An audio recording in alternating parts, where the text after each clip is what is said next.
আসসালামু আলাইকুম, স্বাগত জানাচ্ছি আওয়ার নিউজ টুডে সংবাদে। শুরুতেই শিরোনাম। খালেদা জিয়ার শারীরিক অবস্থার এখনও উদ্বেগজনক পর্যায়ে। খালেদা জিয়া শুধু বিএনপির অভিভাবক নয়, তিনি স্বাধীনতা ও সার্বভৌমত্বের প্রতীক। প্রত্যেকটা ভোটারই হবে আমার এজেন্ট, বলল হাসনাত আব্দুল্লাহ। কোনো চাঁদাবাজ খুনিকে ক্ষমতায় বসাতে অভ্যুত্থান হয়নি, বলল রেজাউল করিম। ভোট পেছাতে কয়েকটি দল ষড়যন্ত্র করছে, বলল সালাউদ্দিন আহমেদ। হামলা করে জামায়াতকে স্তব্ধ করা যাবে না, বলল এটিএম আজহার। খালেদা জিয়াকে দেখতে এভারকেয়ার হাসপাতালে সেনা, নৌ ও বিমান বাহিনীর প্রধানেরা। শিরোনাম শুনছিলেন, এবার বিস্তারিত। খালেদা জিয়ার শারীরিক অবস্থা এখনো উদ্বেগজনক পর্যায়ে। বিএনপির চেয়ারপারসন বেগম খালেদা জিয়ার শারীরিক অবস্থা এখনো বেশ উদ্বেগজনক পর্যায়ে রয়ে গেছে। বিশেষ করে তার হৃদযন্ত্র, লিভার, কিডনি ও ফুসফুসের জটিলতা কাটছে না। সংশ্লিষ্ট সূত্রগুলো বলছে, দেখা যাচ্ছে চিকিৎসায় এই সমস্যাগুলোর একটি সামান্য উন্নতি হলে অন্যটির অবনতি ঘটছে, যা কয়েকদিন ধরে নানা মাত্রায় উদ্বেগজনকভাবে উঠানামা করছে। তবে চিকিৎসকরা এখনো এই অর্থে আশাবাদী যে তারা খালেদা জিয়াকে যে চিকিৎসা দিচ্ছেন তিনি তা গ্রহণ করতে পারছেন, ওষুধ কাজ করছে। সাবেক প্রধানমন্ত্রী ও বিএনপি চেয়ারপারসন বেগম খালেদা জিয়াকে অতি গুরুত্বপূর্ণ ব্যক্তি ঘোষণা করার পর স্পেশাল সিকিউরিটি ফোর্স নিরাপত্তা দেওয়া শুরু করেছে। গতকাল মঙ্গলবার বেলা 2:20 দিকে এসএসএফ সদস্যরা খালেদা জিয়াকে নিরাপত্তা দেওয়া শুরু করেন। খালেদা জিয়া শুধু বিএনপির অভিভাবক নয়, তিনি স্বাধীনতা ও সার্বভৌমত্বের প্রতীক। গণ অধিকার পরিষদের সাধারণ সম্পাদক মোহাম্মদ রাশেদ খান বলেছেন, বিএনপি চেয়ারপারসন ও সাবেক প্রধানমন্ত্রী বেগম খালেদা জিয়া শুধু বিএনপির অভিভাবক নয়, তিনি স্বাধীনতা ও সার্বভৌমত্বের প্রতীক। খালেদা জিয়ার সুস্থতার জন্য দেশের মানুষ সবাই দোয়া করেছেন। তারেক রহমান দেশে ফেরার চেষ্টা করছেন। তার সার্বিক নিরাপত্তার দায়িত্ব আমাদের, সরকার এবং দেশের মানুষের।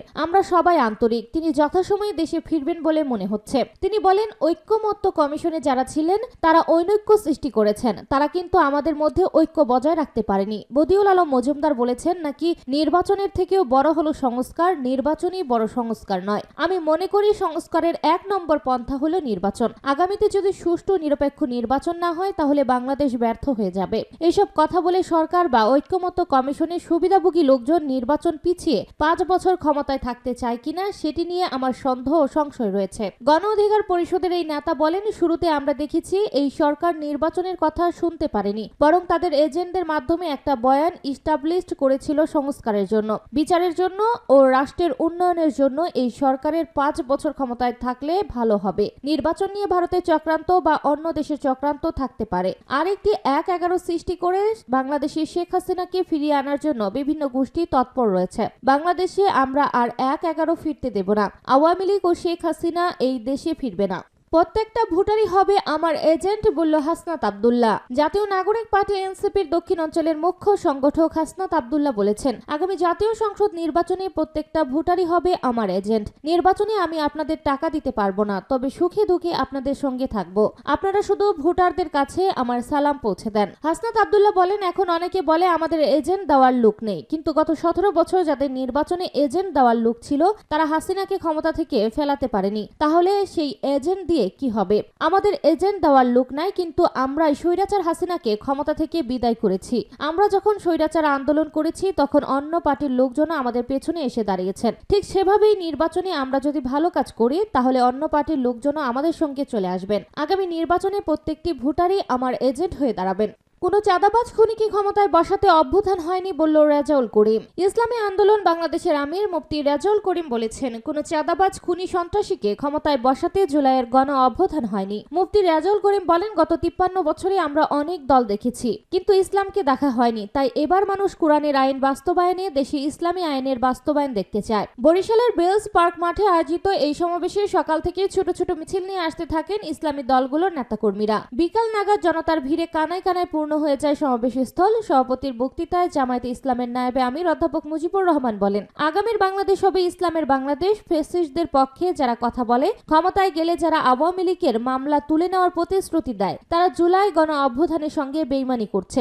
বাংলাদেশের জনগণ তাদের কখনোই ক্ষমা করবে না।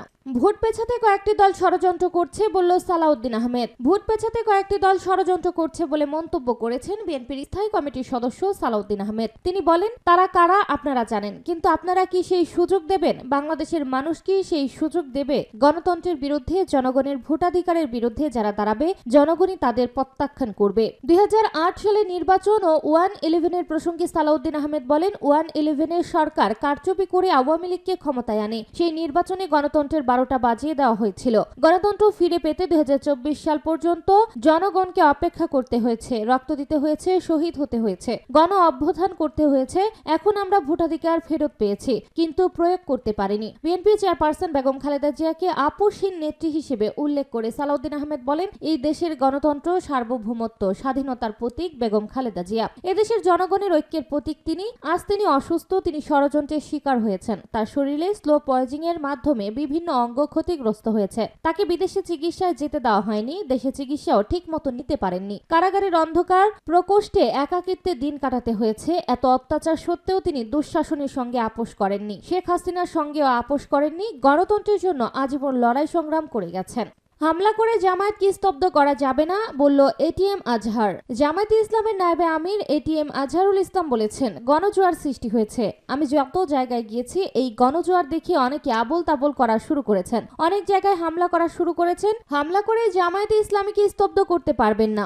আওয়ামী লীগের সমালোচনা করে জামায়াতের এই নায়েবে আমির বলেন, যারা নিজেদের সব সময় দেশের পক্ষের শক্তি বলে, স্বাধীনতার পক্ষের কথা বলে, তারা আজকে কোথায়? তারা শুধু তাদের হাজার হাজার কর্মীকে ফেলে দিয়েই নয়, 18 কোটি মানুষকে অনিরাপদ রেখে স্বচ্ছন্দে জীবন যাপনের জন্য পাশের দেশে আশ্রয় নিয়েছে। আজকে সেখান থেকে আত্মঘাতমূলক কর্মকাণ্ডের মাধ্যমে দেশকে অস্থির করার চেষ্টা করা হচ্ছে। যারা দেশ ছেড়ে পালিয়ে যায়, জনগণকে রেখে পালিয়ে যায়, আর যাই হোক, তারা দেশের পক্ষে শক্তি হতে পারে না। জামায়াতের এই নেতা বলেন, কিছু ব্যক্তি যারা জামায়াতকে সহ্য করতে পারে না বলে দুটি কথা বলে বেড়ায়। একটি বলে যে জামায়াত ক্ষমতায় গেলে নারীর কোনো স্বাধীনতা থাকবে না, তাদেরকে বোরকা পরতে হবে, চাকরি করতে দেওয়া হবে না। সম্পূর্ণ মিথ্যা কথা। আমরা নারীকে শালীনভাবে চলতে পরামর্শ দিই, তবে আমরা নারী বিদ্বেষী নয়। আমাদের বলা হয় ক্ষমতায় গেলে হিন্দুদের কচু কাটা করবে। যখন হাসিনা ক্ষমতায় ছিল, দুর্গাপুজোর সময় প্রায় মন্দির ভাঙা হতো, অগ্নিসংযোগ করা হতো, আর দুষ চাপানো হতো ছাত্র শিবির ও জামায়াত ইসলামের উপর। 2025 সালে বাংলাদেশে দুর্গাপূজা হয়েছে, বাংলাদেশের একটি পূজায় হামলা করা হয় নাই, মূর্তি ভাঙা হয় নাই। আমাদের অমুসলিম ভাইয়েরা, আপনারা আশ্বস্ত হন, যদি জামায়াত ইসলাম যেতে পারে ক্ষমতায়, সবাই আপনারা নিরাপদ থাকবেন। এই বাংলাদেশ সবার, শুধু মুসলমানদের নয়।